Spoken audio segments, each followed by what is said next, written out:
ఇది కూరపొడి అండి.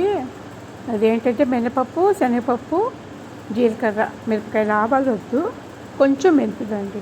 ఇదేంటంటే బీరకాయ కారం పెట్టి కూర, దొండకాయ కారం పెట్టి కూర అలాంటి వాటికి ఇది బాగుంటుంది. వంకాయకి అయితే ధనియాలు వేస్తాము, ఇందులో ధనియాలు వద్దనమాట. ఇది బీరకాయ, దొండకాయ అలాంటి వాటికి బాగుంటుందన్నమాట. కొంచెం జీలకర్ర, మినపప్పు, శనగపప్పు, కొంచెం మెంతులు, ఒక 4 స్పూన్స్ తీసుకున్నానండి. మీకు మెజర్మెంట్ కావాలంటే కనుక ఇది ఎందుకంటే ఒక 15 డేస్, ఒక 20 డేస్ నిల్వ ఉంటుంది. ఎంత ఒక స్పూన్ కన్నా తక్కువే ఆయిల్ వేసి అందులో మనం ఫ్రై చేస్తున్నాం అనమాట.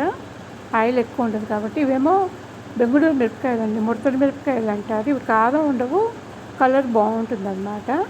కొంచెం ఎర్రమిరపకాయలు కూడా, గుంటూరు మిర్చి కూడా 2-3 వేస్తాయి. ఎందుకంటే అస్సలు కారం లేకుండా చెప్పగా ఉంటే బాగుండదు కదా.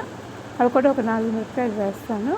ఇవన్నీ కలిపేసేసి మంచిగా వేయించేసేసుకోవడం అనమాట. ఇవేనండి, ఒక 2-3 మిరపకాయలు, గుంటూరు మిరపకాయలు కూడా వేసాను అనమాట. ఇవన్నీ బాగా మంచిగా ఫ్రై అయిపోయిన తర్వాత లైట్గా ఉప్పు వేసి, సరిపడా ఉప్పు వేయకండి, మళ్ళీ కూర ముక్కల్లో కూడా ఉప్పు వేస్తాం కదా, దానివల్ల ఇందులో కొంచెం తక్కువ ఉప్పు వేసుకుంటే రెండింటికి సరిపోతుంది అన్నమాట. ఎందుకంటే కూర ముక్కల్లో ఉప్పు వేసుకుని మక్క పెడితేనే బాగుంటుంది కదా, అందులో ఉప్పు ఎలాగో వేయాలి. ఇందులో కొంచెం తక్కువ వేసుకుంటే కనుక రెండింటికి సరిపోతుంది అన్నమాట. ఇది ఒక ప్లేట్లోకి తీసేసుకొని చల్లారిపోయిన తర్వాత మనం మిక్సీ గ్రైండర్లో వేసేసి గ్రైండ్ చేసేసుకోవడం అండి. కొంచెం కోర్స్గా గ్రైండ్ చేసుకుంటే బాగుంటుంది, మరీ మెత్తగా కాకుండాను. ఇది ఇలాగండి, ఇలా చాలు, కొంచెం రవ్వ రవ్వలాగా ఉంటేనే